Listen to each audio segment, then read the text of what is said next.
একটি শহরের রেলওয়ে স্টেশনে এক ভিখারি থাকত। সে সেখানে আসা যাওয়া করা রেলগাড়িগুলোতে বসা যাত্রীদের কাছে ভিক্ষা চেয়ে নিজের পেট চালাতো। একদিন যখন সে ভিক্ষা করছিল, তখন স্যুট বুট পরা এক লম্বা ব্যক্তিকে সে দেখতে পায়। সে ভাবল যে এই ব্যক্তিটি খুব ধনী হবে, এর কাছে ভিক্ষা চাইলে সে আমাকে নিশ্চয়ই ভালো পয়সা দেবে। সে ওই লম্বা ব্যক্তির কাছে ভিক্ষা চাইতে লাগলো। ভিখারিকে দেখে ওই লম্বা ব্যক্তি বলল, তুমি কি সবসময় চাইতেই থাকো? কখনো কাউকে কিছু দিয়েছ? ভিখারি বলল, সাহেব, আমি তো ভিখারি, সবসময় মানুষের কাছে চাইতেই থাকি। আমার এত ক্ষমতা কোথায় যে কাউকে কিছু দিতে পারি? লম্বা ব্যক্তি বলল, যখন কাউকে কিছু দিতে পারো না, তখন তোমার চাওয়ারও কোনো হক নেই। আমি একজন ব্যবসায়ী এবং লেনদেনেই বিশ্বাস করি। যদি তোমার কাছে আমাকে দেওয়ার মতো কিছু থাকে, তবেই আমি তোমাকে বদলে কিছু দিতে পারি। এতটুকু বলার পর ওই লম্বা ব্যক্তি ট্রেনে বসে চলে গেল। এখানে ভিখারি তার বলা কথার বিষয়ে ভাবতে লাগল। ওই লম্বা ব্যক্তির বলা কথা সেই ভিখারির বুকে ভেদ করল। সে ভাবতে লাগল যে হয়তো আমার ভিক্ষায় বেশি পয়সা এই জন্যই মেলে না কারণ আমি তার বদলে কাউকে কিছু দিতে পারি না। কিন্তু আমি তো ভিখারি, কাউকে কিছু দেওয়ার লায়কও নই। কিন্তু কতক্ষণ পর্যন্ত আমি মানুষের কাছে শুধু চেয়ে কিছু না দিয়ে থাকব? অনেক ভাবনার পর সেই ভিখারি সিদ্ধান্ত নিল যে যেই ব্যক্তি তাকে ভিক্ষা দেবে তার বদলে সেও সেই ব্যক্তিকে কিছু নিশ্চয়ই দেবে। কিন্তু এখন তার মাথায় এই প্রশ্ন চলছিল যে সে নিজে ভিখারি, তো ভিক্ষার বদলে সে অন্যকে কি দিতে পারে? এই কথা ভাবতে ভাবতে 2 দিন হয়ে গেল, কিন্তু সে তার প্রশ্নের কোনো উত্তর পেল না। তৃতীয় দিন যখন সে স্টেশনের কাছে বসেছিল, তখন তার নজর কিছু ফুলের উপর পড়ল যা স্টেশনের আশেপাশের গাছে ফুটেছিল। সে ভাবল, কেননা আমি মানুষকে ভিক্ষার বদলে কিছু ফুল দিয়ে দিই। তার এই চিন্তাটি ভালো লাগলো এবং সে সেখান থেকে কিছু ফুল তুলে নিল। এখন সে ট্রেনে ভিক্ষা চাইতে পৌঁছালো। এখন যখনই কেউ তাকে ভিক্ষা দিল, তার বদলে সে ভিক্ষাদাতাকে কিছু ফুল দিয়ে দিত। ওই ফুলগুলো মানুষ খুশি হয়ে নিজের কাছে রেখে দিত। এখন ভিখারি রোজ ফুল তুলল এবং ভিক্ষার বদলে ওই ফুলগুলো মানুষের মধ্যে বিলিয়ে দিত। কিছুদিনের মধ্যেই সে অনুভব করল যে এখন তাকে অনেক বেশি মানুষ ভিক্ষা দিচ্ছে। সে স্টেশনের আশেপাশের সব ফুল তুলে নিয়ে আসত।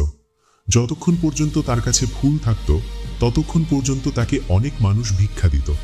কিন্তু যখন ফুল বিলিয়ে বিলিয়ে শেষ হয়ে যেত, তখন তাকে ভিক্ষাও মিলত না। এখন রোজ এমনই চলতে লাগলো। একদিন যখন সে ভিক্ষা করছিল, তখন সে দেখল যে সেই লম্বা ব্যক্তি ট্রেনে বসে আছে, যার কারণে সে ভিক্ষার বদলে ফুল দেওয়ার প্রেরণা পেয়েছিল।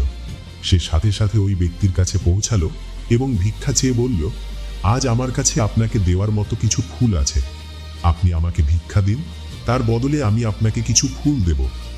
ওই লম্বা ব্যক্তিটি তাকে ভিক্ষা হিসেবে কিছু পয়সা দিয়ে দিল এবং ভিখারি কিছু ফুল তাকে দিয়ে দিল।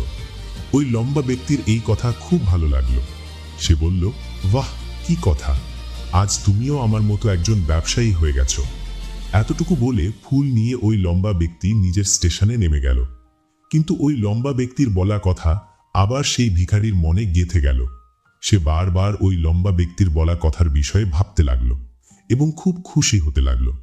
তার চোখ এখন চকচক করছিল। তার মনে হতে লাগলো যে এখন তার হাতে সাফল্যের সেই চাবি লেগে গেছে, যার দ্বারা সে নিজের জীবনকে বদলাতে পারে। সে সাথে সাথে ট্রেন থেকে নেমে এলো এবং উৎসাহ নিয়ে খুব জোরে আকাশের দিকে তাকিয়ে বলল, আমি ভিখারি নই, আমি তো একজন ব্যবসায়ী, আমিও ধনী হতে পারি। মানুষ তাকে দেখল তো ভাবল হয়তো এই ভিখারি পাগল হয়ে গেছে এবং আগামী দিন থেকে সেই ভিখারিকে ওই স্টেশনে আর কখনো দেখা যায়নি। কিন্তু 6 মাস পর এই স্টেশনেই 2 জন ব্যক্তি স্যুট বুট পরে যাত্রা করছিল। 2 জনই একে অপরকে দেখল তো তাদের মধ্যে একজন অন্যজনের সাথে হাত মেলালো এবং বলল, আপনি কি আমাকে চিনতে পেরেছেন? দ্বিতীয় ব্যক্তি বলল, না তো, কারণ আমার মনে হয় আমরা প্রথমবার দেখা করছি। প্রথম ব্যক্তি বলল, না, আপনি মনে করুন আমরা প্রথমবার নয় বরং তৃতীয়বার দেখা করছি। দ্বিতীয় ব্যক্তি বলল, আমার মনে নেই, তেমনি আমরা প্রথম 2 বার কবে দেখা করেছিলাম? এখন প্রথম ব্যক্তি হাসল এবং বলল, আমরা এর আগেও 2 বার এই ট্রেনেই দেখা করেছিলাম। আমি সেই ভিখারি যাকে আপনি প্রথম সাক্ষাতে বলেছিলেন যে জীবনে কি করা উচিত, এবং দ্বিতীয় সাক্ষাতে বলেছিলেন যে আমি বাস্তবে আসলে কে। দ্বিতীয় ব্যক্তি হাসল এবং আচমকা হয়ে বলল, ওহো, মনে পড়েছে, তুমি সেই ভিখারি যাকে আমি একবার ভিক্ষা দিতে অস্বীকার করেছিলাম এবং দ্বিতীয়বার আমি তোমার কাছে কিছু ফুল কিনেছিলাম। কিন্তু আজ তুমি এই স্যুট বুটে কোথায় যাচ্ছ এবং আজকাল কি করছো? তখন প্রথম ব্যক্তি বলল, হ্যাঁ, আমি সেই ভিখারি, কিন্তু আজ আমি ফুলের একটা অনেক বড় ব্যবসায়ী এবং এই ব্যবসার কাজেই অন্য শহরে যাচ্ছি। কিছুক্ষণ থামার পর সে আবার বলল, আপনি আমাকে প্রথম সাক্ষাতে প্রকৃতির সেই নিয়ম বলেছিলেন যার অনুযায়ী আমাদের তখনই কিছু মেলে যখন আমরা কিছু দিই। লেনদেনের এই নিয়ম বাস্তবে কাজ করে। আমি এটা অনেক ভালোভাবে অনুভব করেছি, কিন্তু আমি নিজেকে সবসময় ভিখারিই ভাবতে থাকতাম। এর উপরে উঠে আমি কখনো ভাবিনি। এবং যখন আপনার সাথে আমার দ্বিতীয় সাক্ষাৎ হলো, তখন আপনি বললেন যে আমি একজন ব্যবসায়ী হয়ে গেছি। এখন আমি বুঝতে পেরেছিলাম যে আমি বাস্তবে ভিখারি নয়, বরং ব্যবসায়ী হয়ে গেছি। আমি বুঝতে পেরেছিলাম যে মানুষ আমাকে এত ভিক্ষা দিচ্ছে কেন। কারণে তারা আমাকে ভিক্ষা দিচ্ছে না, বরং ওই ফুলগুলোর মূল্য দিচ্ছে। সব মানুষ আমার ফুল কিনছিল, কারণ এর থেকে সস্তা ফুল তারা কোথায় পেত? মানুষের নজরে আমি একটা ছোট ব্যবসায়ী ছিলাম, কিন্তু আমি নিজের নজরে একজন ভিখারিই ছিলাম। আপনার বলার পর আমার বুদ্ধিতে এলো যে আমি একজন ছোট ব্যবসায়ী। আমি ট্রেনে ফুল বিলিয়ে যে পয়সা জমিয়েছিলাম তা দিয়ে অনেক ফুল কিনলাম এবং ফুলের ব্যবসায়ী হয়ে গেলাম। এখানকার মানুষের ফুল অনেক পছন্দ এবং তাদের এই পছন্দই আমাকে আজ ফুলের এক অনেক বড় ব্যবসায়ী বানিয়ে দিয়েছে।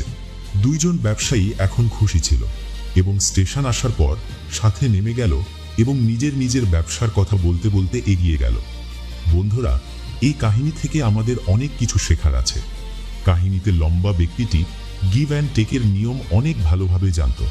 পৃথিবীর সব বড় বড় ব্যবসায়ীরাই জীবনের এই নিয়ম ব্যবহার করেই সফল হয়েছেন। এই ফর্মুলাটি সে এই ভিখারিকেও শিখিয়ে দিল। ভিখারিটি এই প্রাকৃতিক নিয়মটি আপন করে নিল এবং এর ফল তার জীবনে স্পষ্ট দেখা যেতে লাগল। সে তার চিন্তা বদলালো এবং তার জীবন বদলে গেল।